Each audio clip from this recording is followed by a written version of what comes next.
काम करेंगे। तो अभी मैं आपको दिखाता हूँ कि मैं इन्वेस्टमेंट्स कैसे प्रॉपरली रिकॉर्ड कर रहा हूँ। रिकॉर्ड वो कोई ऐसे ही नहीं कर रहा हूँ। उसके बाद जो है उसका रिसर्च के भी मैं आपको कुछ फाइनेंशियल मॉडल दिखाऊँ।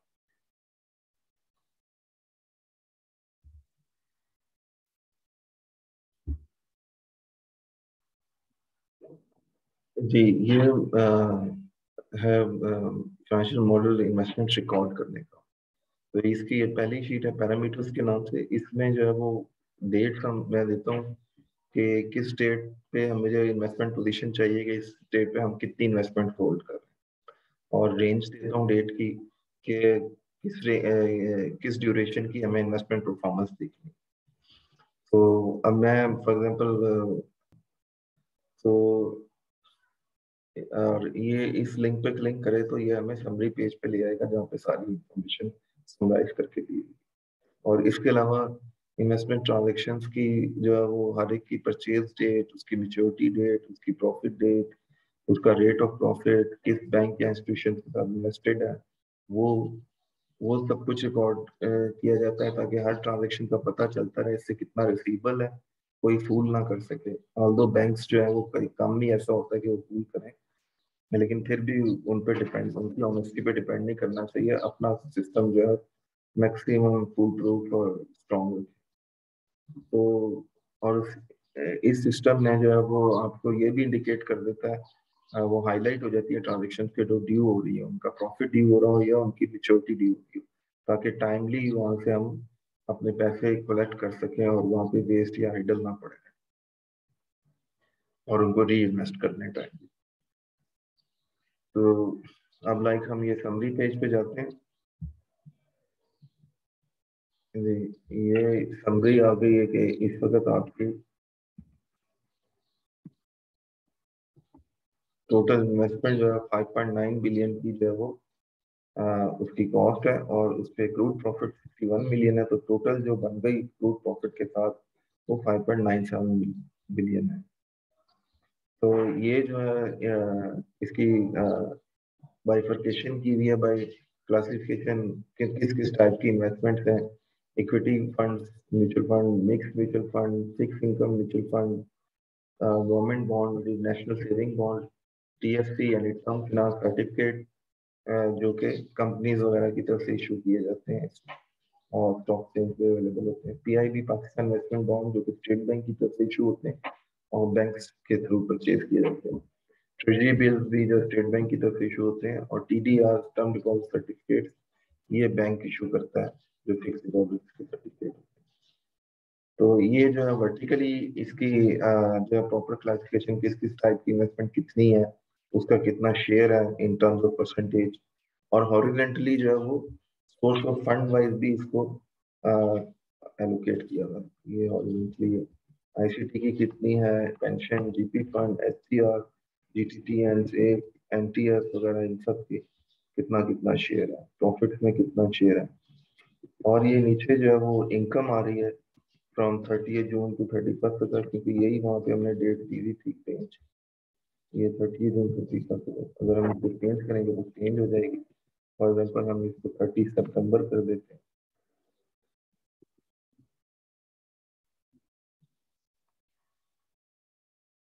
तो ये 30 जून से 30 सितंबर तक की पॉसिबिलिटी आ रही है।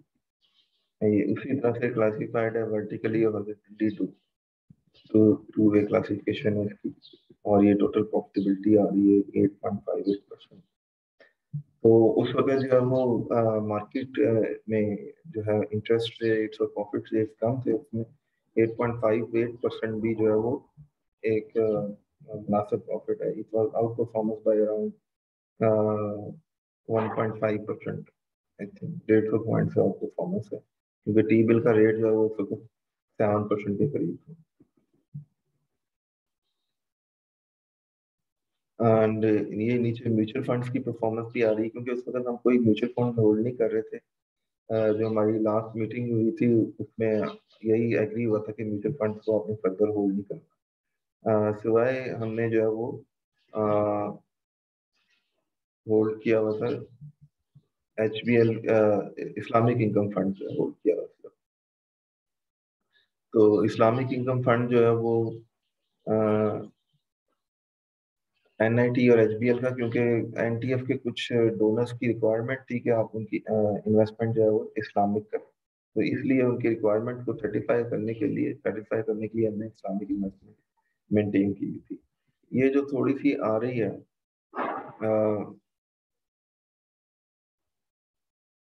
यूबीएल में, इसकी वजह ये है कि कुछ इनकी तरफ से हमें रिफंड मिला था थोड़ा सा।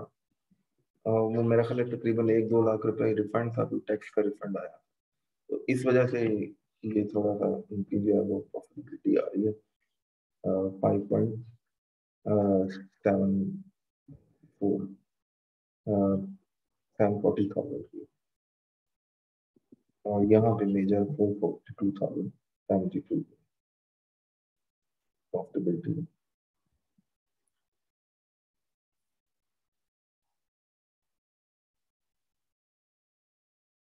और ये है इन्वेस्टमेंट की वैल्यू। यूबीएल की जो है वो क्लोजिंग डेट पे विड्रॉ कर ली थी, अब तक विड्रॉ कर ली भी है, लेकिन कुछ पीरियड के लिए, जितने पीरियड के लिए वो थी इसमें, फ्रॉम 30 जून टू 30 सितंबर, उसकी थोड़ी सी ये प्रॉफिट आ गया 5%। सो ट्रांजेक्शन में जैसे मैंने आपको कहा था कि कौन सी टाइप की इन्वेस्टमेंट है, उसकी क्रेडिट रेटिंग क्या है, कौन से बैंक के साथ है, उसकी प्रिंसिपल अमाउंट कितनी है इन मिलियन, उसके कूपन का रेट, कूपन मीन्स के 6 मंथली प्रॉफिट जो बॉन्ड वगैरह को मिलता है वो किस रेट से मिलेगा प्रिंसिपल में।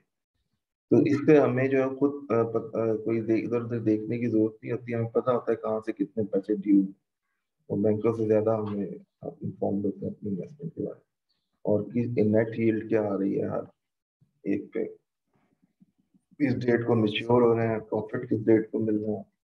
जो टी बिल्स हैं उसके तो प्रॉफिट डेट और मेच्योरिटी डेट सेम ही होती है, लेकिन जो बॉन्ड्स हैं उसमें जो है वो प्रॉफिट डेट और इसमें फर्क होता है मेच्योरिटी डेट में, क्योंकि बॉन्ड्स आमतौर पे 2 साल से लेके 20 साल तक के टेन्योर के होते हैं, और उस पे जो है 6 मंथली प्रॉफिट मिलता है।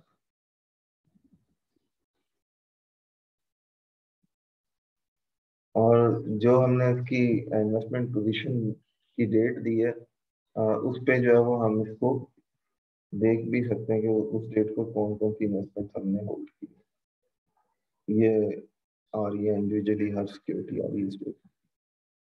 अगर आप चाहें कि सारी ट्रांजेक्शन देखना चाहें, तो ये आप खत्म कर दें इसका फिल्टर, तो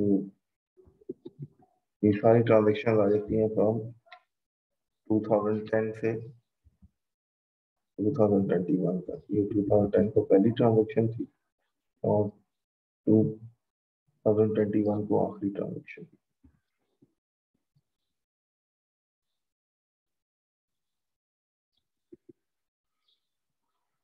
और अगर हम चाहें कि आज जो ट्रांजेक्शन हम होल्ड कर रहे हैं इस पर्टिकुलर डेट को 31 अगस्त 2020, तो वो देखना चाहें, तो ये फिर वो नहीं आ सकती।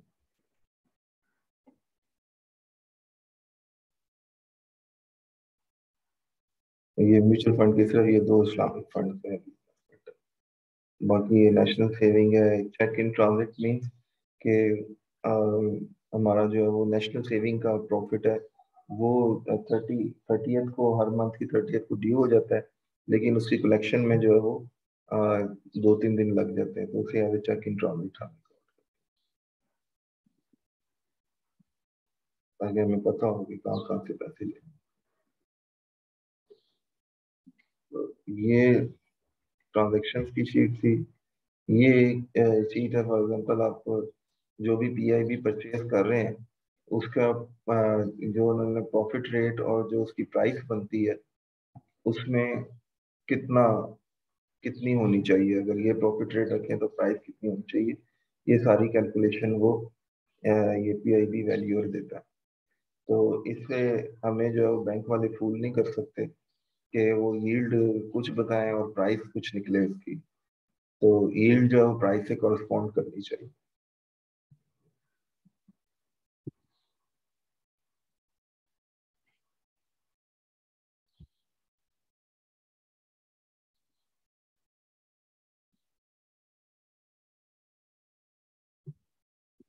यहाँ पे अगर कोई स्पेसिफिक वर्किंग किसी वक्त रिक्वायर्ड हो तो वो कर दी जाती है। तो दिस वाज द म्यूचुअल, वो सॉरी क्या इन्वेस्टमेंट की ट्रांजेक्शन का मॉडल था। अब मैं आपको दिखाता हूँ जो इन्वेस्टमेंट की रिसर्च में किस तरह से।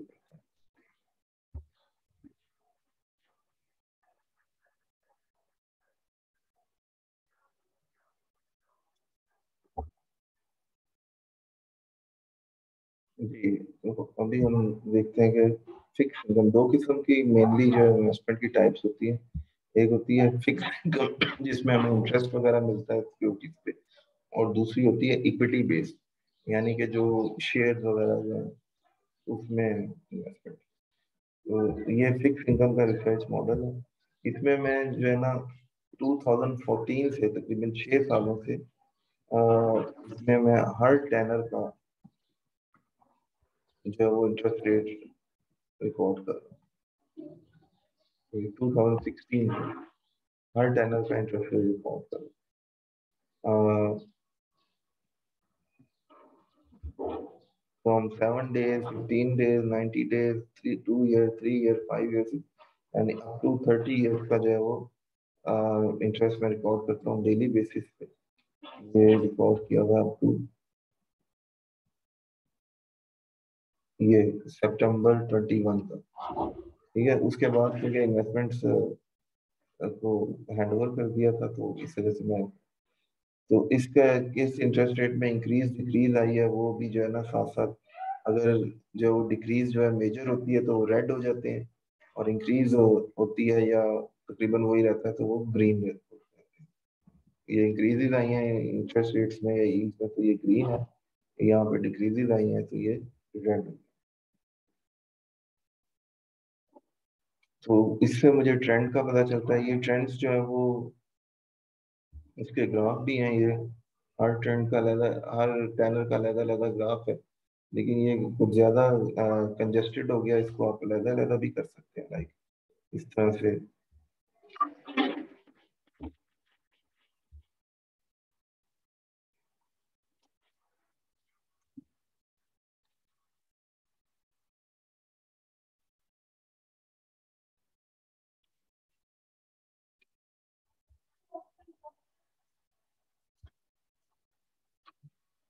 ये आप 2, 3 और 4 ईयर का जो है वो ग्राफ भी देख सकते हो। ये जस्ट 2, 3 एंड 4 ईयर के ग्राफ है कि उनका क्या ट्रेंड है। इसका आप टाइम पीरियड भी कम कर सकते हैं, ये तो शुरू से लेके आखिर तक है, तो टाइम पीरियड भी कम करके ट्रेंड देख सकते हैं। तो ये ट्रेंड देखने का मकसद ये होता है कि बिजनेस कंडीशन या इकोनॉमिक कंडीशंस का जो है इंटरेस्ट रेट पे क्या इफेक्ट होगा, ताकि जब भी ऐसी कंडीशन जो है दोबारा रिपीट हो तो हम प्रॉपर इन्वेस्टमेंट का डिसीजन ले सकें कि आया इन्वेस्टमेंट जो है वो इंक्रीज करनी है एक पर्टिकुलर सिक्योरिटी में या पर्टिकुलर सेक्टर में, या वो उसको सेल करना है या उसको होल्ड करना है। तो ये तीन किस्म के डिसीजन होते हैं नॉर्मली, कि आपने फर्दर इन्वेस्ट करना है या आपने जो है वो सेल आउट करना है। ये तो दो मेजर डिसीजन, और तीसरा ये कि होल्ड करना है और देखना है कि क्या विषय। तो होल्ड करने का डिसीजन जो है वो मतलब है कि एक वीक डिसीजन ही होता है कि आप एक किस्म का अनडिसाइडेड है आप, कि अनसर्टन है कि क्या कंडीशन होती है। कुछ सर्टनिटी क्लियर हो तो फिर सेल या परचेज करें। तो सेल और परचेज करना जो है वो एक्टिव डिसीजन, जबकि होल्ड रखना जो है वो पैसिव डिसीजन। सो दूसरे जो इकोनॉमिक फैक्टर्स हैं उस पे भी मेरी मतलब है कि विजिलेंट आई होती है, लाइक क्रूड जो है ऑयल, उसका क्या ट्रेंड जा रहा है। ये शुरू से मैं ऑयल की प्राइसेस को देख रहा हूँ 2017 से, और ये इसका ट्रेंड है। ये भी छोटे पीरियड के लिए भी हो सकता है। तो ऑयल का जो है वो इंटरेस्ट रेट पे इफेक्ट पड़ता है। इसके अलावा ये डॉलर का क्या रेट जा रहा है उसका भी इफेक्ट पड़ता है इंटरेस्ट रेट पे, और इन्फ्लेशन क्या जा रही है, सीपीआई या इन्फ्लेशन, उसका भी जो है वो इंटरेस्ट रेट पे फर्क पड़ता है। ये डेली मैं रिकॉर्ड कर रहा हूँ सारा।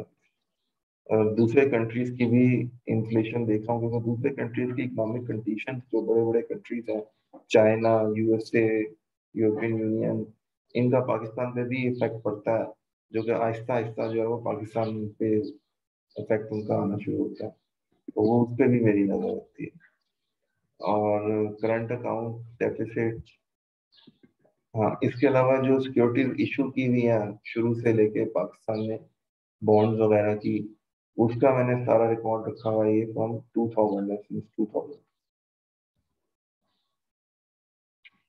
14 दिसंबर 2000 से अब तक जो बॉन्ड इशू किए हैं, किस डेट को इशू किए हैं, और क्या उसकी फेस वैल्यू है, और उसका कितना टेनर है, कितने ईयर्स के हैं वो, और रेट उसका क्या है।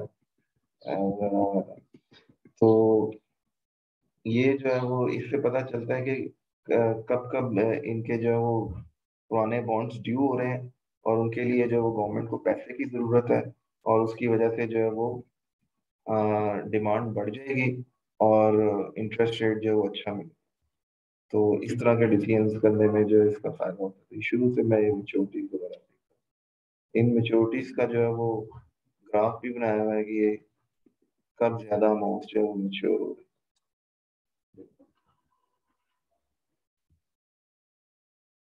इसी तरह टी बिल्स की जो है वो भी मेच्योरिटीज जो है वो नोट कर की हुई है, कि कब कब इशू है और कब ये मेच्योर। तो ये मेरे इन्वेस्टमेंट का काम ऐसे ही नहीं होता है, रिसर्च करता हूँ क्योंकि मैं इसकी सेंसिटिविटी समझता हूँ। इन्वेस्टमेंट्स जो है वो 6 बिलियन की इन्वेस्टमेंट है, और हर एक ट्रांजेक्शन जो है वो 100-200 मिलियन से कम की ट्रांजेक्शन है नहीं, मिनिमम 100-200 मिलियन की ट्रांजेक्शन होती है। तो उसको अगर मैं क्या कहते हैं केयरलेसली इन्वेस्ट करूंगा, और उस पे 1% का भी नुकसान होगा, तो वो बड़ा सिग्निफिकेंट नुकसान होगा। तो ऑल्दो वो ट्रांजेक्शन एक आधी नजर आती है, लेकिन उस पर बड़ी जो है वो डीप रिसर्च करके और ध्यान से वो इन्वेस्टमेंट की जाती है। ऐसे ही नहीं कि कोई आ गया, उसने कहा जी मुझे दे दें, मैं फलाने की सिफारिश लेके आया हूँ, मेरा टारगेट इंप्रूव हो जाएगा, तो मैं ऐसे इन्वेस्टमेंट नहीं करता हूँ। अब बहुत ज्यादा अगर कोई सीनियर ऑफिसर, वो जाहिर है आपके जो सिस्टम है उसी की तरफ से वो इम्पोज किया जाता है वो ऑफिसर भी, तो मुझे फिर मानना पड़ता है उसका, मुझे जिंदा रहना है इसमें। तो लेकिन ये है कि वो फिर भी मैं थोड़ा बहुत उनको कहता रहता हूँ कि सर इसको क्या कहते हैं, ये प्रॉपर नहीं है ये, वो फिर भी रोक जमा के अपनी बात मनवाते हैं। तो और मेरे लिए प्रॉब्लम्स क्रिएट करते हैं, मुझे प्रॉपर प्रमोशन नहीं देते हैं, फैसिलिटीज नहीं देते हैं। मैं बस फिर बर्दाश्त करता हूँ कि चलो जितना थोड़ा बहुत सस्टेनेंस हो रही है वो चले। बल्कि मेरी तो तकरीबन 6 साल से एक इंक्रीमेंट जो है वो नहीं मुझे मिली थी। वो मैं आपसे एक दो दफा जिक्र करना चाह रहा था, लेकिन मैं वो आप तक जो है वो बात पहुंचने ही नहीं देती। बहरहाल अब मैं आपको जो है इक्विटी का भी एक मॉडल दिखाता हूँ कि इक्विटी की मैं किस तरह से रिसर्च करूँ।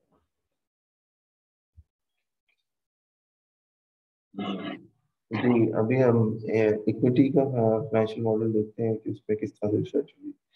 इक्विटी में इन्वेस्टमेंट्स जो है वो, मेरे जो पहले इन्वेस्टमेंट्स के गुरु थे इरफान अख्तर साहब, वो बड़े वेटरन इन्वेस्टमेंट्स के जो है वो एक्सपर्ट थे, और सीएफए थे पुराने। उन्होंने इन्वेस्टमेंट का डिपार्टमेंट जो स्टार्ट किया, और इंडोमेंट्स का डिपार्टमेंट स्टार्ट किया था, इंडोमेंट्स इकट्ठी करके लाए थे ना। तो इरफान अख्तर साहब ने जो है वो कुछ इक्विटी में भी इन्वेस्टमेंट स्टार्ट करवाई थी। तो ऑल्दो वो बाद में जो है वो थोड़ा सा क्रैश आ गया इक्विटी में, जब नवाज शरीफ का पनामा स्कैंडल स्टार्ट। तो फिर हमने जो है वो इन्वेस्टमेंट इक्विटी में, उन्होंने कहा था कि क्विट कर दो, उन्होंने कहा था यार आहिस्ता आहिस्ता क्विट कर देना। लेकिन इरफान साहब के जाने के बाद उन्होंने जो नई मैनेजमेंट आई है, मैं उन्हें बता रहा था बार बार कि इक्विटी से मैं निकले, लेकिन वो एनआईटी का फंड मैनेजर आता रहता था और उनको कन्विंस करता रहता था, नहीं नहीं आप रहें, अभी है चांस, अभी अपॉर्चुनिटी है। उन्होंने उसकी बात मानी, और मुझे जो है वो गालियां गुलियां दे के चुप करवा दिया, और इन्वेस्टमेंट को कंटिन्यू की, उस पर फर्दर लॉस होते गए और लॉस। तो बहरहाल इक्विटी की भी मैंने उस वक्त रिसर्च स्टार्ट की थी, और उसको मेंटेन कर रहा था कि किसी भी वक्त हमें दोबारा ख्याल आ सकता है। तो इस वजह से अगर एक स्टार्ट किया हुआ है रिसर्च का मॉडल तो उसको साथ साथ अपडेट करता है। तो वो मैं अब आपको दिखाता हूँ।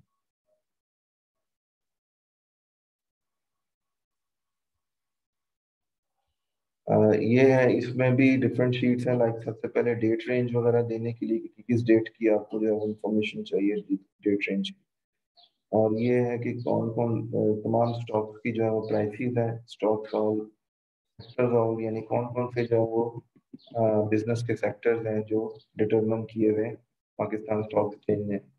एंड ये price plus dividend, stock price और डिविडेंड का टेबल है, उन दोनों को जमा करके इसमें लिखा गया। और ये है कोड्स यानी स्टॉक प्राइसेस, और ये है उनके डिविडेंड्स, और ये है टिकर यानी सिंबल्स। हर कंपनी का क्या सिंबल है और वो कौन से सेक्टर में है, और उसका शेयर रजिस्टर। समटाइम जो है वो शेयर रजिस्ट्रार से भी कुछ चीजें क्लैरिफाई करनी पड़ जाती है। तो उसका एड्रेस, उसका नाम, उसका फोन नंबर, सब कुछ यहाँ पे। तो यानी अगर कभी आपका जो है वो डिविडेंड वगैरह स्टक हो जाए तो ये शेयर रजिस्ट्रार ही डिविडेंड डिस्पैच करते हैं। तो फिर उनको फोन करके पूछते हैं कि जी हमारा डिविडेंड नहीं पहुंचा अभी तक, और वो अपना रिकनसाइल करते हैं, अपनी बुक्स वगैरह देखते हैं। क्योंकि पहले हम डायरेक्ट शेयर में कुछ थोड़ी बहुत इन्वेस्टमेंट कर रहे थे एबीएल फंड मैनेजर, तो उस वक्त हमने कुछ शेयर होल्ड किए हुए थे। इस वजह से इन लोगों से कनेक्ट कॉन्टैक्ट रखना पड़ता। तो अब ये पहली शीट में हम फॉर एग्जांपल, ये भी मैंने नवंबर तक का डाटा मेंटेन किया हुआ है जब तक मैं नस्ट में था। तो इन्वेस्टमेंट्स का कर रहा था काम उस वक्त। तो 10 नवंबर मैक्सिमम और मिनिमम जो रेंज आपके पास अवेलेबल है, यानी जहाँ तक का डाटा अवेलेबल है वही दोनों दिए हुए हैं। इस रेंज के अंदर अंदर आप डेट दे सकते हैं। अगर आप डेट देने में कोई गलती करते हैं वो आपको साथ वार्निंग दे देता है कि आपने डेट के फील्ड प्रॉपर नहीं है। तो फॉर एग्जांपल अगर हम डेट का जो है वो डाटा गलत एंटर कर देते हैं, डेट फॉर्मेट नहीं है,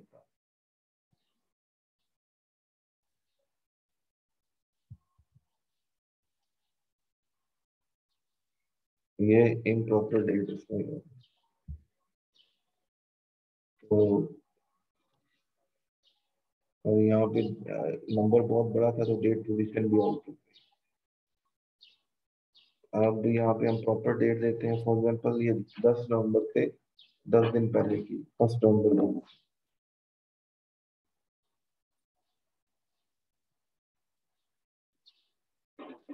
नंबर दे दी। अगर हम इस डेट की नेक्स्ट डेट जो है से बड़ी नहीं देंगे, छोटी देंगे, तब भी वही है, हमें वैलिडेशन एरर बता देगा।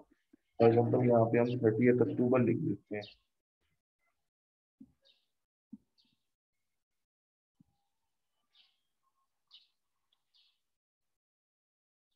ये इम्प्रॉपर डेट का फिर और डेट रिवर्ट कर दी वापस। तो अब हम 1 नवंबर से 10 नवंबर तक का जो है वो परफॉर्मेंस देखते हैं सेक्टर वाइज क्या। ये आप स्टॉक के आगे से और यहाँ शुरू से आए।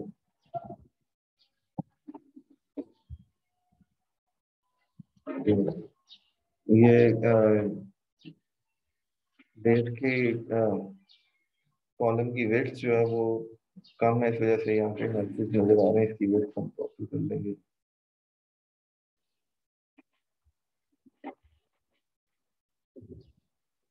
ये 1 नवंबर को कितना फर्क पड़ा हर स्टॉक में, और सो ऑन कितना कितना फर्क इस बार है।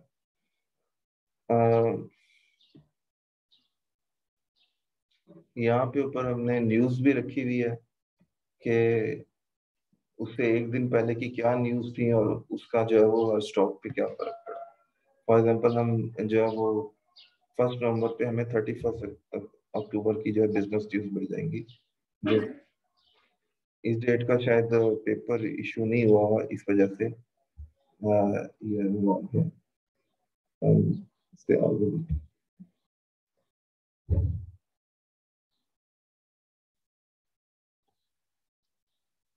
ये 3 नवंबर का पेपर है प्रॉफिट टुडे जो है वो हार्वर्ड ग्रुप का पेपर है बिजनेस न्यूज का। इसमें हर किस्म की जो है वो बिजनेस न्यूज है वो आ जाती है। Pakistan inbound air travel, Khyber Pakhtunkhwa to complete 3 hydro powers in 6 months. तो इसका हर न्यूज को जो है वो एनालाइज करते हैं जो है वो कि जी इसका क्या इफेक्ट पड़ सकता है किसी स्टॉक पे या इंटरेस्ट रेट पे।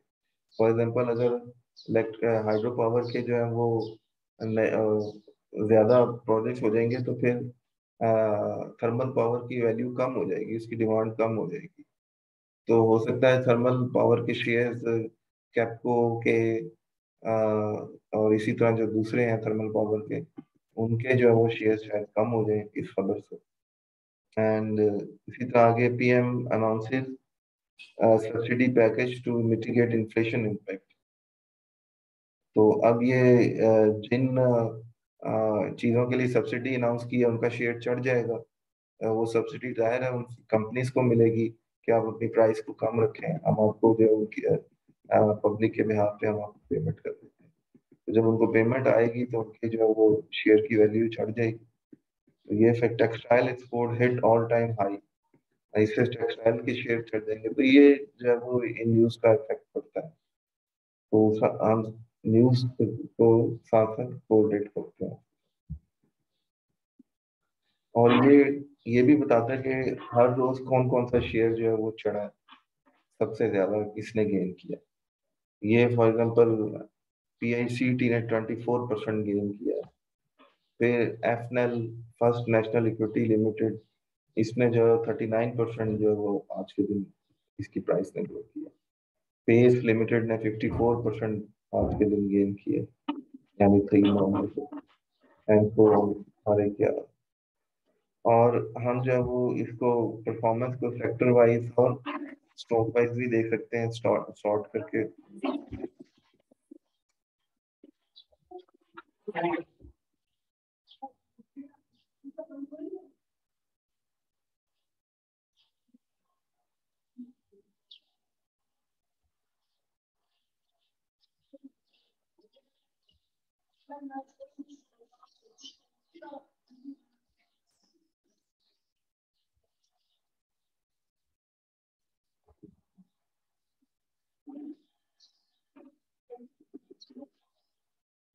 अब ये कह रहा है जी जूट सेक्टर जो है इसने बेस्ट परफॉर्म किया है इस हफ्ते के दौरान। सेक्टर परफॉर्मेंस जो है वो 24.5% रही है। जबकि each security wise Sohail jute ने 58% परफॉर्म किया है, जबकि क्रेसेंट जूट की प्राइस जो है वो ही रही है, अनचेंज रही है, जीरो इसमें चेंज रही है। उसके बाद रिफाइनरी ने हाईली परफॉर्म किया है। और फिर टेलीकॉम सेक्टर ने, टेक्नोलॉजी एंड कम्युनिकेशन ने, फिर ट्रांसपोर्ट ने, केबल ने। तो ये हम कोरिलेट कर सकते हैं कि जी इस हफ्ते के दौरान क्या न्यूज आती रही है, क्या गवर्नमेंट की पॉलिसी आती रही है और उनका इन शेयर पे कैसा इफेक्ट पड़ा और सेक्टर्स पे कैसा इफेक्ट पड़ा, ताकि फ्यूचर की हम अपनी स्ट्रेटजी, जब भी कोई न्यूज आए तो हम उसके मुताबिक अपनी स्ट्रेटजी बना सके कि हमें कौन सा शेयर परचेज करना चाहिए और कौन सा सेल करना चाहिए। एंड ये जो है ये सारा एनालिसिस जो है ये बड़ी मेहनत से बनता है। इसमें यहाँ पे सब सेक्टर्स को मैंने एंटर किया हुआ, हर सेक्टर की परफॉर्मेंस आ रही है इधर। और ये नेक्स्ट शीट में ये प्राइस एंड डिविडेंड ऐड होके आ रही हैं। और यहाँ पे कोट्स में प्राइसेस आ रही हैं स्टॉक्स की, क्या प्राइसेस हैं डेली बेसिस पे। ये तकरीबन मैंने 600 स्टॉक्स एंटर किए हुए हैं यहाँ पे। ये देखिए 626 तक गया। और इसमें जो डिविडेंड जिसके जब जब डिविडेंड, क्योंकि साल में एक दफा ही या बैंक जो है वो साल में 2 या 3 मरतबा इशू करते हैं, इस वजह से इनकी एंट्रीज इतनी ज्यादा नहीं आती हैं, जीरो ही है मोस्टली। तो जब भी किसी का डिविडेंड आया तो वो रिकॉर्ड कर दिया जाता है। और ये टिकर इंफॉर्मेशन है।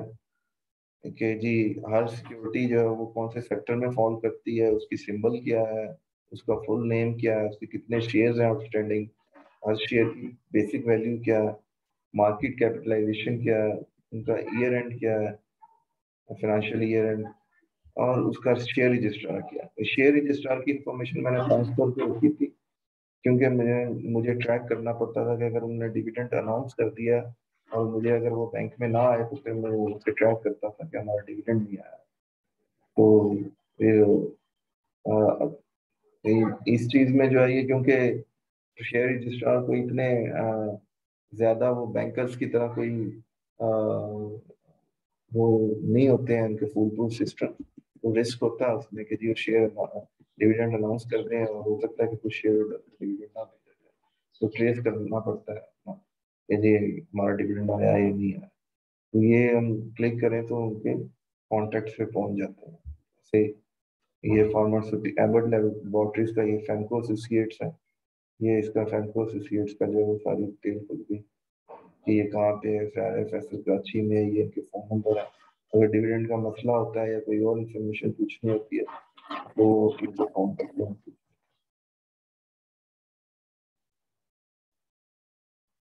So that is how I was maintaining the research record of equities also.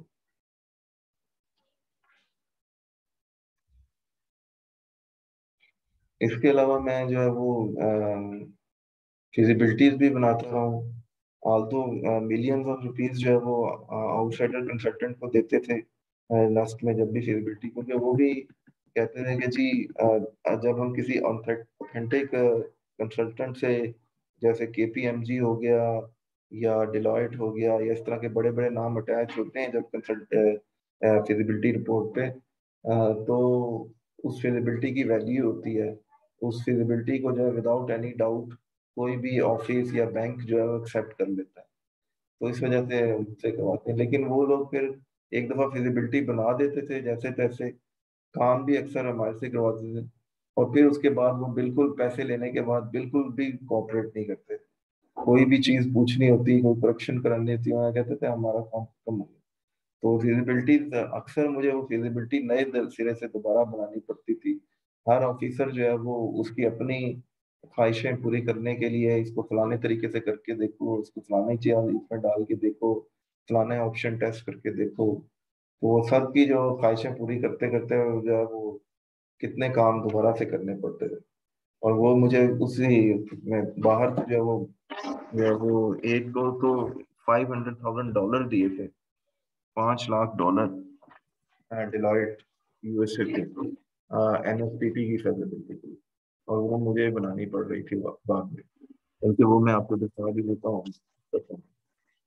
Different बनाई थी हर एक की, हर जो है वो 15 दिन बाद जो है वो किसी को नया आइडिया आता था, और वो नई जो है वो बिल्कुल बनवाने की ख्वाहिश करता था। कंपनी हमसे बनाओ तो कहते थे ये बहुत कम्प्लेक्स हो गई है, हमें समझ नहीं आ रही, हमें फाइनेंस की टर्म्स की समझ नहीं आती, हमारे लिए सिंपल करो। और जब सिंपल कर दो तो फिर वापस उस पर रिवर्ट हो जाते हैं, ये क्या है, इसमें तो फलानी फलानी चीज नहीं है, फाइनेंस में तो ये भी केपीआई होता है, वो भी केपीआई होता है, वो नहीं है। तो मतलब ये बार बार इधर उधर होते रहते हैं। डिजायर जो जॉब करनी है तो माननी पड़ती है सबकी। तो अभी मैं आपको एक फिजिबिलिटी का भी एक दिखाता हूँ। जी इसमें अब आपको मैं एनएसटीपी का एक मॉडल दिखाता हूँ, फाइनेंशियल मॉडल फिजिबिलिटी का। ये इसमें लाइक यहाँ पे कंस्ट्रक्शन पीरियड दिया हुआ है कि 3 इयर्स का कंस्ट्रक्शन पीरियड होगा, और कवर्ड एरिया 440,000 स्क्वायर फीट होगा, और डिस्काउंट रेट 7.5% डिस्काउंट रेट है। ये जो आपने नेट प्रेजेंट वैल्यू निकालने के लिए, आप फिजिबिलिटी में जो है वो 3 केपीआई फैक्टर्स आमतौर पर दिखे जाते हैं। सबसे पहले है IRR, internal rate of return. That means कि आपको इन्वेस्टमेंट पे या कैपिटल एक्सपेंडिचर पे एवरेज प्रॉफिट क्या होगा annually, पूरे ओवर द टेनर ऑफ से 20-25 ईयर्स पे एवरेज प्रॉफिट आपको एनुअल प्रॉफिट क्या आएगा। तो that is called IRR, internal rate of return. और दूसरा है NPV, नेट प्रेजेंट वैल्यू, यानी जो फ्यूचर में आपको एनुअल कैश फ्लोज आ रही हैं ओवर सेम पीरियड ऑफ 20 और 25 ईयर्स, उसकी जो है वो प्रेजेंट वैल्यू क्या बनती है, तो वो फ्यूचर वैल्यूज को डिस्काउंट करते हैं। Discount is the inverse method of compounding, जो इंटरेस्ट कंपाउंड इंटरेस्ट का एड अप करके जो फ्यूचर वैल्यू निकाली जाती है, उसका रिवर्स जो मेथड है दैट इज डिस्काउंटिंग, यानी फ्यूचर वैल्यू की प्रेजेंट वैल्यू। तो तमाम फ्यूचर कैश वैल्यूज जो मिल रही होती हैं, कैश फ्लो, उनकी प्रेजेंट टाइम में, जीरो टाइम में क्या वैल्यू बन रही है net after deducting the initial capital expenditure, उसको कहते हैं नेट प्रेजेंट वैल्यू। तो second factor net present value होता है। और थर्ड फैक्टर जो होता है वो पे बैक पीरियड, यानी जो इनिशियल इन्वेस्टमेंट आप कर रहे हैं शुरू में, वो कितने सालों में जो है वो आपको रिकवर हो जाएगी in the form of profits. तो ये तीन फैक्टर्स होते हैं आमतौर पे। तो यहाँ पे जो वो हमने डिस्काउंट रेट, जो नेट प्रेजेंट वैल्यू निकालने के लिए डिस्काउंट रेट देगा यूजर, और लोन किस रेट पे अवेलेबल होगा अगर हम ये प्रोजेक्ट लगाना चाहें तो वो लिखा हुआ है। और कॉस्ट की क्या इन्फ्लेशन होगी, यानी जो हमारे एक्सपेंसेस होंगे सैलरीज और मेंटेनेंस के, उसकी क्या इन्फ्लेशन होगी, और रेंट्स जो है वो किस रेट से चलेंगे, प्रोजेक्ट की लाइफ जो है वो कितनी है, 50 ईयर्स फॉर एग्जाम्पल बिल्डिंग की लाइफ एजेंसी, और डेप्रिसिएशन किस रेट से लेनी है, टैक्स रेट क्या होगा, ये सब जो है वो पैरामीटर एंटर करेगा यूजर, कंस्ट्रक्शन के पैरामीटर। और ये सेंसिटिविटी एनालिसिस, सेंसिटिविटी एनालिसिस होता है कि आप जो भी फिजिबिलिटी बनाते हैं उसके आप तीन आपकी एजम्पशन होती है, तीन लेवल of assumption। एक होती है पेसिमिस्टिक एजम्पशन या कंजर्वेटिव एजम्पशन, कि जिसमें आप जो है वो मैक्सिमम रिस्क अज्यूम कर लेते हैं कि जी हो सकता है कि रेंट जो है वो आपको बड़े ही लो रेंट्स मिले हैं, बिल्डिंग बनाने के बाद रेंट्स बहुत ज्यादा गिर जाए मार्केट में, ये, और हो सकता है तनख्वाहों के रेट्स बहुत ज्यादा बढ़ जाए, इन्फ्लेशन बहुत बढ़ जाए। तो उस सूरत में आपको नेट प्रॉफिट क्या बचेगा, दैट इज पेसिमिस्टिक या कंजर्वेटिव अप्रोच। और दूसरा उसका एक्सट्रीम है ऑप्टिमिस्टिक अप्रोच।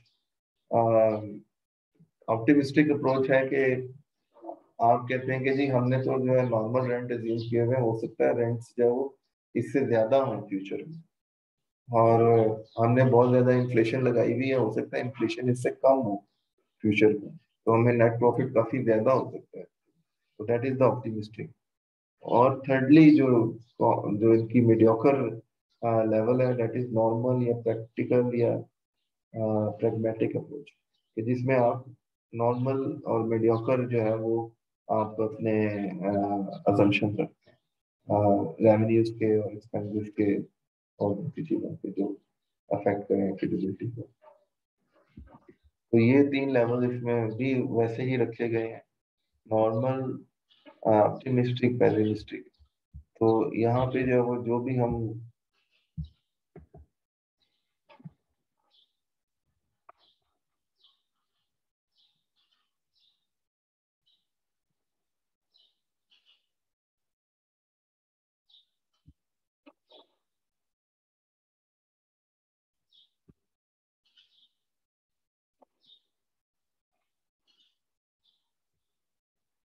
सॉरी ये थोड़ा सिस्टम हेल्ड हो गया है मेरा ख्याल है।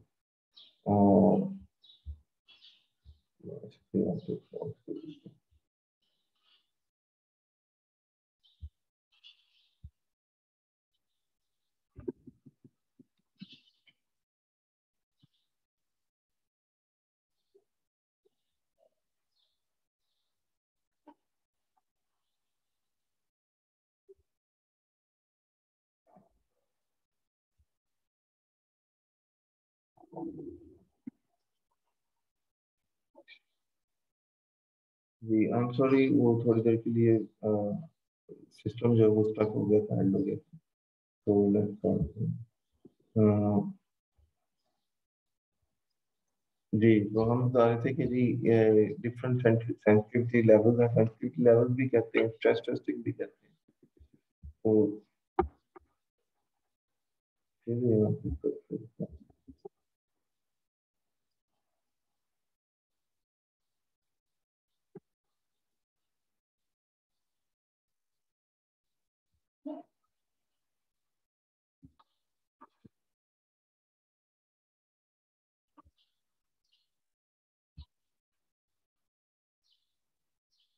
जी, आप परसों काम कर रहे हैं।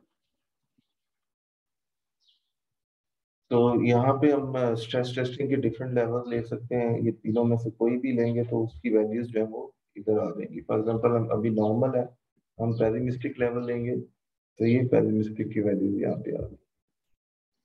और पेसिमिस्टिक की जो है वो जो वैल्यूज हमने रखी है लाइक 8500, 242, जो तीनों में ही सेम है, जहाँ डिफरेंस होता है बिल्कुल ये जो है वो क्या कहते हैं, पेसिमिस्टिक में जीरो है तो इधर जीरो हो गया टैक्स हॉलीडे। और ये जो है नस्ट शेयर जो है वो पेसिमिस्टिक में।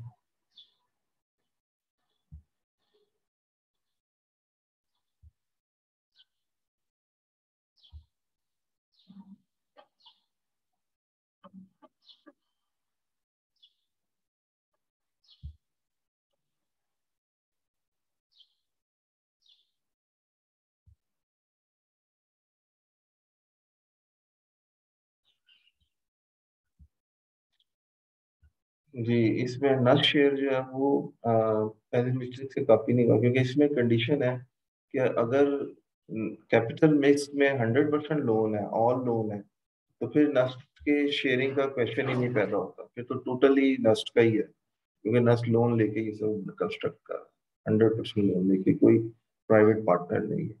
तो नस्ट के शेयर का क्वेश्चन तब पैदा होता है जब कोई पीपीपी पार्टनर हो, तो वो नस्ट को इस 20 ईयर्स में कितना शेयर देगा, वो क्वेश्चन तब राइज होता है। यानी in case of equity and debt या PPT all equity, in cases में जो है वो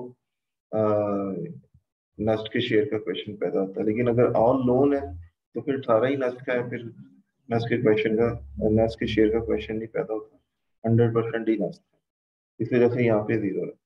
लेकिन अगर हम इसको अ,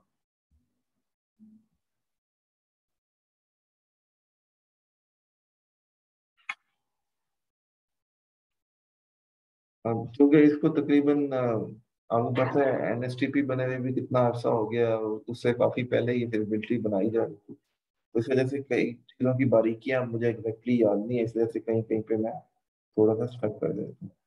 तो बहरहाल ये है, इसमें फर्दर जो है ये कैपिटल मिक्स भी रखा हुआ है कि कितना है ग्रांट, कितने परसेंट ग्रांट होगी, कितने परसेंट इक्विटी होगी और कितने परसेंट लोन होगा, तीनों लेवल्स में, सेंसिटिव लेवल्स में।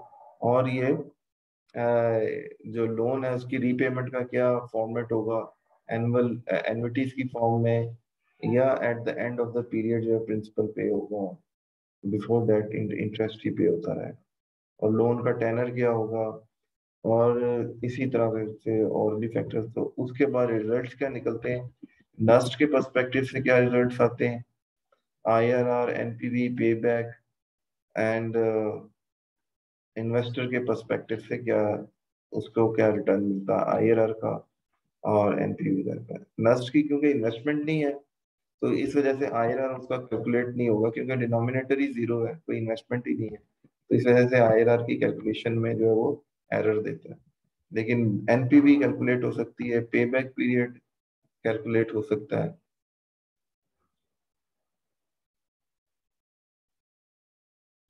बाकी डिटेल्स अब इसको अगर कभी जरूरत पड़े तो दोबारा से जो है वो देखा जा सकता है, इन के फॉर्मूले जो है उसके किस तरह से सेट किए गए थे और किस तरह से आए। ओवरऑल प्रोजेक्ट की केपीआईज भी यहाँ पे आ जाएंगी, जो प्रोजेक्ट की बीओटी पीरियड में क्या एरर है, प्रोजेक्ट की लाइफ जो है उसमें उसका क्या आईआरआर है, और बीओटी में उसकी एनपीवी क्या है, लाइफ की एनपीवी क्या है, वो पे बैक पीरियड क्या है। तो ये भी, और ये जो है कैश फ्लो खुद ब खुद जनरेट हो जाती है, जो हम उसको जो है वो वेरिएबल्स देंगे उस हिसाब से। ये उनकी 50 से ज्यादा सालों तक कैश फ्लो बनाएगी कि कितना कैपिटल एक्सपेंडिचर होगा और ये कितने सालों तक जो है वो, इसका गेस्टेशन पीरियड कितना है, और रेवेन्यू जो है रेंट्स वगैरह के हिसाब से मिलेंगे, और ऑपरेशन एक्सपेंसेस, नफ्स का शेयर और फंडिंग, और ये सारे जो है वो कैलकुलेट कर लेता है।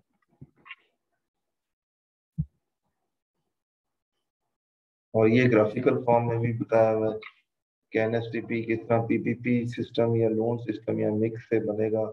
और इसमें आगे तीन तीन लेवल है, मोस्ट लाइकली, ऑप्टिमिस्टिक, पेसिमिस्टिक, ताकि ग्राफिकल फॉर्म में जिसको समझाना चाहे उसको समझा। और ये कौन से जो है वो पॉसिबल कॉम्बिनेशन है एनएसटीपी के, जो है वो डिफरेंट चॉइसेस की, ये मैंने बताया था कि अब मुख्तलिफ इतने ज्यादा ये वेरिएबल्स हैं। हालांकि ये तो अभी थोड़े से हैं, और भी बहुत से वेरिएबल्स हैं। तो ये अगर हम इनके डिफरेंट कॉम्बिनेशन देखेंगे, कोई कहेगा इसको ऐसे कर लो, इस वाले को ये कर दो, उसको ये कर दो, तो 5,000 से ज्यादा कॉम्बिनेशन बनते हैं।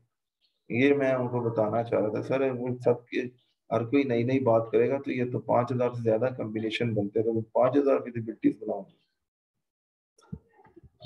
तो ये जो है वो एग्री करना पड़ेगा किसी एक चीज पे, और जो है वो एक मिनिमम टीम बनाई जाए इसकी, जो ये करे। ऑल्दो के इसकी जो है वो अप्रूवल सबकी कंसल्टेशन से ही होगी, लेकिन इतने ज्यादा एडवाइजेस को और इंस्ट्रक्शंस को एंटरटेन करना मुश्किल हो जाए।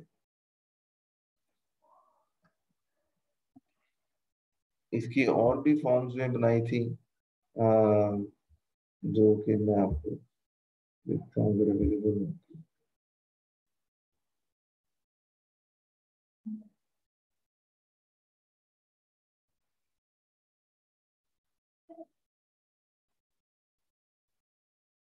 जैसे ये है, अब एक ये डिफरेंट फॉर्म में बनाई हुई। इसमें साथ ही इसका कैश फ्लो टेबल एक ही शीट में, वो कह रहे थे जी कि आप डिफरेंट शीट्स ना दिखाएं, इधर उधर ना घुमाएं, एक ही शीट पे हमें सब कुछ दिखा दें। उनके लिए एक ही शीट में कर दिया। यहाँ लेफ्ट साइड पे वेरिएबल्स भी बढ़ा दिए और ये ऊपर थोड़ी सी एक्सप्लेनेशन भी दे दी कि एनएसटीपी क्या है, इसके दो टावर्स होंगे, एक टावर में दो बिल्डिंग्स होंगी एक फेज के अंदर, और हर बिल्डिंग का कितना स्क्वायर फीट एरिया होगा, कितने फ्लोर्स होंगे, कितने रेंटेबल एरिया, और कितना कॉमन एक शेयर्ड एरिया है, और डेट इक्विटी की रेशो क्या रखनी है। ये वेरिएबल अगर आप डेट फॉर एग्जांपल 30% करते हैं तो इक्विटी खुद ब खुद 70% हो जाती है, और सारे वैल्यूज खुद ब खुद एडजस्ट हो जाते हैं कि कैपिटल में कितना रह। अगर इसका आप जो है वो गेस्टेशन पीरियड यानी कंस्ट्रक्शन पीरियड जो है वो 3 साल है, 2 साल करेंगे, तो यहाँ पे 2 साल में ये 3 साल की बजाय 2 साल में इसका कैपिटल एक्सपेंडिचर हो रहा है। तो ये सारा चीजें जो है वो साथ साथ आपको नजर आ रही है कि कैसे एडजस्ट होगी।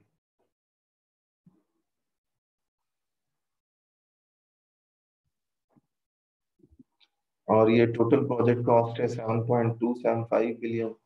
इसको भी अगर आप चेंज करते हैं, फॉर एग्जांपल इसको 10 बिलियन कर देते हैं, तो ये चेंज हो गई सारी 3.33 बिलियन। तो थोड़ा थोड़ा हर एक में, क्योंकि इंटरेस्ट बहरहाल बैंक ने लेना ही है गेस्टेशन पीरियड के दौरान, वो साथ साथ कैपिटलाइज होता रहेगा, तो वो भी इसमें कंपाउंड होगा। और आईआरआर पे भी फर्क पड़ गया, आईआरआर कम हो गई। तो सारा जो है वो इसका जो है चेन इफेक्ट आ जाता है पूरी विजिबिलिटी में, जो जो वेरिएबल यहाँ से चेंज करें।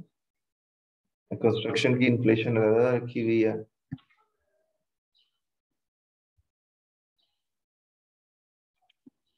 और बीओटी पीरियड है 17 ईयर्स का।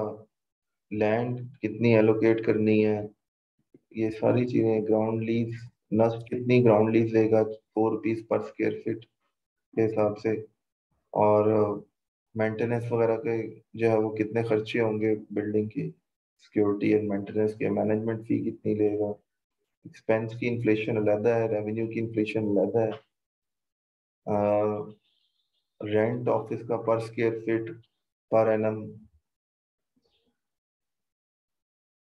तो इसी तरह से सारे के जो है वो वेरिएबल्स यहाँ पे, इसको यूजर चेंज करके उनका इफेक्ट इधर कैश फ्लो में देख सकता है। और एंड पे जो है ये केपीआईज आ गए कि प्रोजेक्ट की आईआरआर क्या है, और कितनी जो है वो हमें मिलेंगी ग्राउंड लीज नस्ट को, और उनकी एनपीवी क्या बनती है, नस्ट की प्रॉफिट शेयरिंग कितनी रखनी है, तो उस हिसाब से नस्ट का डिविडेंड और लीज का जो है वो कितना एनपीवी बनती है। इसमें हमने नस्ट की जमीन तो ऑलरेडी फ्री है, उसकी कोई कॉस्ट नस्ट पे नहीं करनी चाहिए, लेकिन हमने उसकी एक अपॉर्चुनिटी कॉस्ट ली है। अपॉर्चुनिटी कॉस्ट मीन्स के अगर हम ये बिजनेस ना करें तो ये लैंड किस काम आएगी। फॉर एग्जांपल हम इस पे कोई कॉलेज या कोई डिपार्टमेंट बना देंगे तो उससे कितनी हमें फीसें मिलेंगी एनुअली, तो उसकी क्या प्रेजेंट वैल्यू क्या बनती है, तो उस हिसाब से जो है वो इसकी 40 लाख रुपए पर कनाल के हिसाब से इसकी वैल्यूएशन की। तो वो इनिशियल इन्वेस्टमेंट कंसिडर करके तो लास्ट का भी आईआरआर और एनपीवी कैलकुलेट किया। और ये कुछ टर्म्स एंड कंडीशन है कि जो इस प्रोजेक्ट में लास्ट अपनी टर्म्स वगैरह रखेगा पीपीपी पार्टनर के साथ और टेनेंट्स के साथ, और ये उनके कैश फ्लो है टू 25 ईयर 27 ईयर।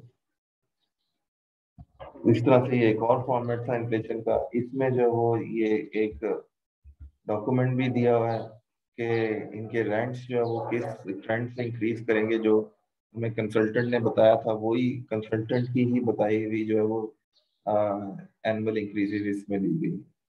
तो ये डिमांड कितनी होगी और वो डिमांड एनुअली कितनी इंक्रीज करेगी।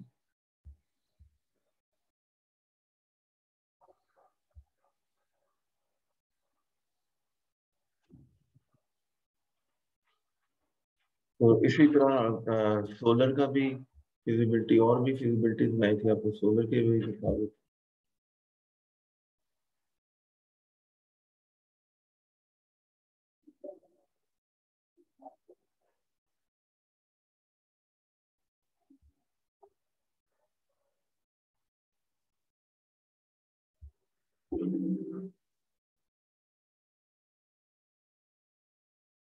ये थोड़ी सी ज्यादा कॉम्प्लेक्स है, इसको थोड़ा सिंपल फॉर्म में।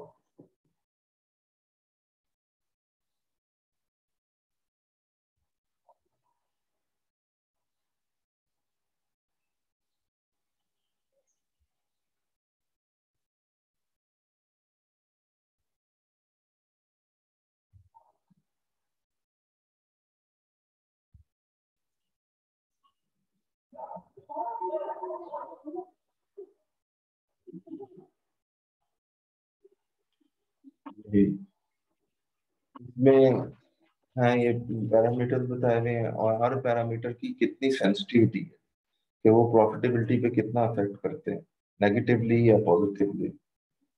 और ये पैरामीटर्स ये रखने के क्या रैशनल है, ठीक है।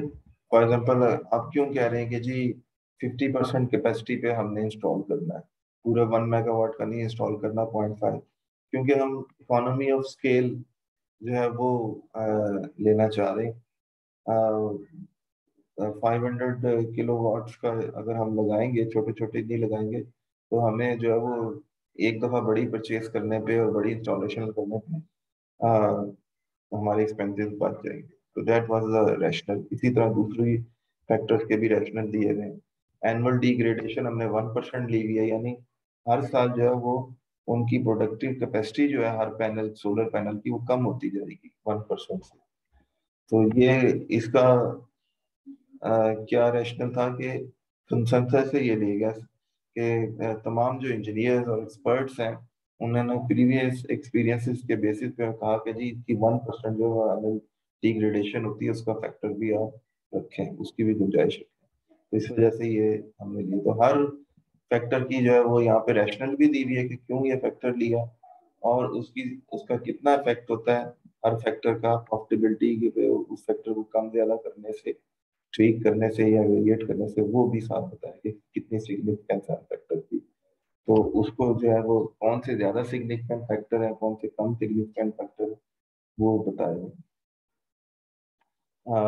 ये है क्या कहते हैं, रेट, इलेक्ट्रिसिटी रेट जो उस वक्त अज्यूम किया था, ये इंस्टॉलेशन कॉस्ट है रुपीज पर वॉट। तो वो पर वॉट के हिसाब से जो है वो आमतौर पे अपनी इंस्टॉलेशन कॉस्ट बताते हैं। तो 0.5 megawatt means 500,000 kilowatt, sorry 500,000 what और 500 किलोवाट। तो इसमें 500,000 वॉट्स है और पर वॉट जो है 120 रुपीज। तो 120 को 500,000 से मल्टीप्लाई करेंगे तो टोटल प्रोजेक्ट कॉस्ट है। फ्लोटिंग रेट मींस के रेट जो है वो जैसे जैसे वापडा के रेट चेंज होते जाएंगे वैसे वैसे जो है वो जो इन्वेस्टर होगा, पीपीपी इन्वेस्टर, वो भी अपना रेट चेंज करेगा। हम उसको उस रेट से जितनी वो इलेक्ट्रिसिटी हमें जनरेट करके देगा उसकी पेमेंट किया जाएगा, और at the end of BOT period वो प्रोजेक्ट हमें हमें हैंड ओवर कर देगा। फॉर एग्जाम्पल वो 7 साल तक अपनी कॉस्ट रिकवर करेगा और उसके बाद हमें प्रोजेक्ट हैंड ओवर करेगा, और वो प्रोजेक्ट अगर 20-25 साल तक चलता है तो बाकी के जो है वो 15-16 साल हमें free electricity. That was the idea behind it. इसमें कितना हमें मेंटेनेंस स्टाफ रखना पड़ेगा वो है, डेप्रिसिएशन कितनी है, लोन लेते हैं तो लोन का क्या मार्कअप होगा। लोन इसमें जो है वो बहुत ही चीप लोन मिलता है 6% के रेट से। तो गवर्नमेंट ने जो है वो अल्टरनेटिव एनर्जी के जो प्रोजेक्ट्स थे उनके लिए जो है वो सब्सिडाइज लोन रीफिनांस की ऑफर की हुई थी स्टेट बैंक की तरफ से 6% पे। 0.5% हमने एडिशनल इसमें ऐड कर दिया इंश्योरेंस वगैरह के लिए, क्योंकि बैंक जो है वो इंश्योरेंस भी डिमांड करते हैं साथ। और ये लोन की रीपेमेंट का तरीका है कि प्रिंसिपल एट एंड पे करना है या एनुइटीज की फॉर्म में पे करना है। लोन का टेनर कितना होगा, बीओटी टेनर कितना होगा, प्रोजेक्ट की लाइफ कितनी है, स्पॉइलेज कंसिडर करनी है या नहीं कंसिडर करनी। स्पॉइलेज होती है कि समटाइम्स आप जो है वो इलेक्ट्रिसिटी ज्यादा प्रोड्यूस कर रहे हैं, आगे कंजम्पशन नहीं, तो जो एक्स्ट्रा इलेक्ट्रिसिटी है वो स्पॉइल हो जाएगी। तो वो क्या, इसी पहले तो हमारा इनिशियली प्लान था कि 1 मेगावाट का प्लान लगाए, प्लांट लगाए, लेकिन 1 से 0.5 इसीलिए किया कि एक्स्ट्रा इलेक्ट्रिसिटी जो है वो स्पॉइल ना हो, तो इस वजह से उसको 0.5 कर दिया। तो इसमें स्पॉइलेज जो है वो तकरीबन नेग्लिजिबल थी, बहुत कम थी। आईएसको का रेट उस वक्त क्या चल रहा था, including the taxi off peak, वो लिखा हुआ है। तो इसमें ऑफ पीक रेट यानी दोपहर के वक्त का, दिन के वक्त का रेट अप्लाई किया, क्योंकि इसमें बैटरीज नहीं थी, स्टोरेज नहीं थी, तो हमने जो भी इलेक्ट्रिसिटी कंज्यूम करनी थी इसकी वो दिन में ही कंज्यूम करनी। एनुअल इंक्रीज जो है वो इलेक्ट्रिसिटी रेट में जो हमारे पिछले सालों का एक्सपीरियंस है उस हिसाब से इसको 7% होता है।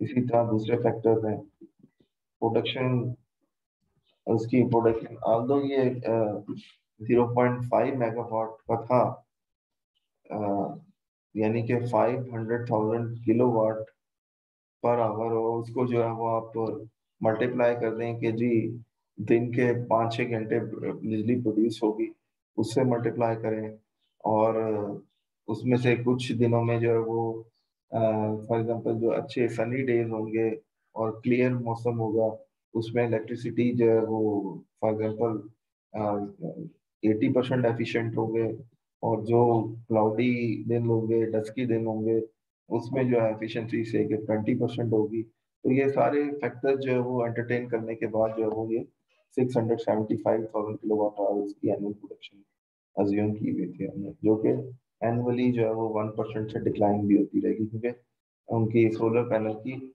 डिग्रेडेशन भी हो रही है एनुअली। इन्वर्टर, सोलर में जो है वो इन्वर्टर भी एक बड़ा सिग्निफिकेंट इक्विपमेंट है, जिसकी टोटल का जो सोलर प्रोजेक्ट है उसकी कॉस्ट का 25% इन्वर्टर्स की कॉस्ट होती है। और ये अच्छी क्वालिटी का लगाना जो है बहुत मैटर करता है, और 10 साल बाद जो है इसकी रिप्लेसमेंट की जरूरत भी पड़ सकती है। तो इसको अभी हमने फैक्टर, उसके बाद जो है वो हमने ये सारे जो है वो यूजर वेरिएट कर सकता है, डिफरेंट वैल्यूज पुट करके चेक कर सकता है क्या इफेक्ट हो, अगर ऐसा हो तो फिर उसका क्या फिजिबिलिटी के आएंगे इफेक्ट, अगर इस तरह से हो तो फिर क्या होगा, तो वो सारा चेक किया जा सकता है। तो ये एक ओपन बनाई थी उनके लिए। ये ऊपर आज की डेट आ रही है लेकिन ये काफी पुराना बनाया हुआ था, ये अगस्त आई थिंक आई थिंक 2017 में किसी अगले पेज पे आ रही है। हाँ 2019 में ये बनाया। तो ये ग्राफ आ रहा है कंजम्पशन और प्रोडक्शन का, कि इस प्रोडक्शन और कंजम्पशन में कोई गैप तो नहीं है। ये ब्लू जो है ये डिमांड है, और ये ऑरेंज जो है ये प्रोडक्शन है। तो प्रोडक्शन जो है ऑलवेज फुली यूटिलाइज ही होती है इसमें, बहुत ही कम होगा कहीं पे, या इस जगह पे शायद वो थोड़ा सा कि जो प्रोडक्शन जो है वो अंडर यूटिलाइज हुई और वेस्ट हुई, वरना मोस्टली हमने चेक किया है कि प्रोडक्शन कभी वेस्ट नहीं होती। तो ये भी हमने चेक कर लिया था। डिमांड जो है वो डेली और आवरली जो है वो हमने पीएमओ का जो इलेक्ट्रिसिटी को जो मॉनिटर कर रहे हैं इलेक्ट्रिसिटी कंजम्पशन, उनसे ली थी। और प्रोडक्शन जो है वो हमने ये जो इंटरनेट से और डिफरेंट रिसोर्सेज से प्रोडक्शन और हर सीजन का क्या क्या इफेक्ट होगा, तो डेली कितनी होगी, वो सब कुछ अप्लाई करके हमने प्रोडक्शन ली और इस तरह से दोनों का ग्राफ बना दिया।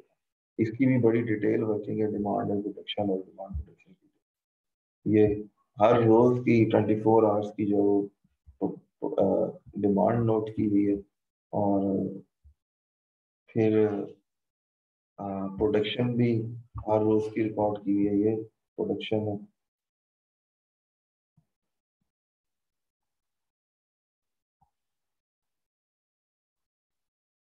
अब ये देखेंगे, ये रात के वक्त जो है प्रोडक्शन जीरो है, फिर आहिस्ता आहिस्ता बढ़ती है और फिर शाम के वक्त फिर कम होती जाती है। तो ये हर आवर की जो है प्रोडक्शन आ रही है।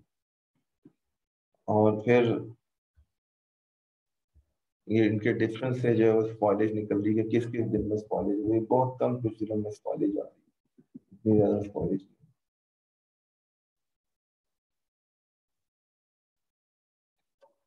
और ये कुछ ग्राफिकली बताया हुआ है कि जी तीन हमने जो सिनेरियोज लिए हैं, कि हम पीपीपी पार्टनर इंगेज कर लेते हैं, हम खुद इंस्टॉल कर लेते हैं, या हम लीज पे लगवा देते हैं। तो ये तीन, और उसमें जो है वो ऑप्टिमिस्टिक यानी खुशफहमी वाले सारे फैक्टर्स हैं, पेसिमिस्टिक यानी कंजर्वेटिव फैक्टर्स हमने रखे हैं, और मोस्ट लाइकली यानी मॉडरेट या रियलिस्टिक फैक्टर। तो ये तीन स्ट्रेस लेवल्स हैं। और ये क्या कहते हैं, कुछ डॉक्यूमेंट्स हैं जिनसे हमने, जिनका रेफरेंस दिया है यहाँ पे, कि यहाँ से हमने जो है वो रिन्यूएबल एनर्जी पॉलिसी है गवर्नमेंट की और स्टेट बैंक की, जिसके मुताबिक वो लोन्स देते हैं। इसके अलावा वापडा की नेट मीटरिंग पॉलिसी है, वो सारे डॉक्यूमेंट्स भी इधर दिए हुए हैं, अगर कोई देखना चाहे तो उनको व्यू कर सकते हैं। तो ये इस तरह से एक कम्प्रीहेंसिव जो है वो बनाई है फिजिबिलिटी, जिसमें कोई डाउट ना रहे। तो ये एक और फॉर्मेट में बनाई थी फॉर द एनएसटीपी, और भी बनाई हुई है।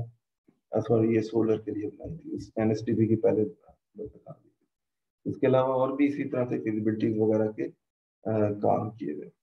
तो आई होप कि कोई तो उसको अप्रिशिएट करे, वरना आमतौर पे तो ऑर्गेनाइजेशन में जो आपके कोलीग्स होते हैं, जो सीनियर मोस्ट बंदा होता है, वो तो चाहता है कि एफिशिएंट बंदा मैं रिटेन करूं और मेरी ऑर्गेनाइजेशन की परफॉर्मेंस बहुत अच्छी हो, और वो उसकी नजर जो है ऑर्गेनाइजेशन की ओवरऑल परफॉर्मेंस पे होती है। हो सकता है कभी कभी कोई है वो इग्नोर करे इस चीज को, कोई और जो है उसके पर्सनल ऑब्जेक्टिव उस पे जो है वो ज्यादा प्रायोरिटी है। लेकिन मोस्टली जो सीनियर मोस्ट पोजीशन पे होते हैं, वो उनकी नजर सिर्फ इसी पे होती है कि ऑर्गेनाइजेशन की प्रोग्रेस हो, वो इंडिविजुअल को जो है क्या कहते हैं किसी का बेनिफिट नहीं देखना। जबकि जो निचले लेवल पे होते हैं, जो उसके सबऑर्डिनेट्स वगैरह होते हैं, वो यूजुअली जो है वो क्या है, उनको जो ज्यादा परफॉर्मिंग बंदा है उससे वो रिस्क महसूस करते हैं कि ये कहीं मेरे से आगे ना निकल जाए या ये नजरों में ना आ जाए, तो इसको फारग करो। तो सब मिलके उसके पीछे पड़ जाते हैं। ये ऑर्गेनाइजेशन में एक, जिस तरह आप अमेरिकन रेसलिंग देखते हैं, उसमें सर्वाइवल रेसलिंग होती है, कि एक रेसलर के पीछे बाकी सारे रेसलर्स पड़ जाते हैं कि पहले इसे तो निकालो। इसी तरह ऑर्गेनाइजेशन में होता है, लेकिन सीनियर मोस्ट पोजीशन जो होती है वो इंसाफ करता है। अगर उसको पता चल जाए कि कौन सा बंदा एफिशिएंट है और कौन सा बंदा जो है वो चालाकियां कर। तो बहरहाल ये थी सर, और बाकी जो आपकी मर्जी, अगर आप कॉल करेंगे तो मैं हाजिर हो जाऊंगा। तो ओके, अल्लाह हाफिज़, थैंक यू।